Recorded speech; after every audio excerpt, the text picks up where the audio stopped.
মানহানির মামলায় জামিন পেয়েছেন বঙ্গবীর কাদের সিদ্দিকী। সম্প্রতি এক অনুষ্ঠানে স্বরাষ্ট্রমন্ত্রী ড মহিউদ্দিন খান আলমগীরকে রাজাকার বলায় মুক্তিযোদ্ধা রুহুল আমিন মজুমদার নামে এক ব্যক্তির দায়ের করা মামলায় তাকে জামিন দেন নিম্ন আদালত।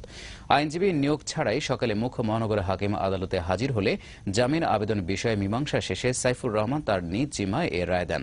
তবে এ সময় কাদের সিদ্দিকীর পক্ষে অর্ধশতাধিক আইনজীবী আদালতে উপস্থিত ছিলেন।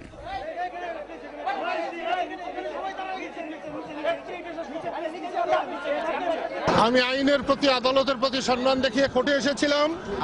আমি মামলা খারিজ চেয়েছিলাম, কিন্তু আদালত তারা বলেছেন যে আপনি আপনার নিজের জিম্মায় থেকে পরবর্তী আইনের পদক্ষেপ আপনি নেবেন। আমি সন্তুষ্ট হতে পারি নাই, তবু আইনের প্রতি, আদালতের প্রতি সম্মান দেখিয়ে আমি চলে এসেছি।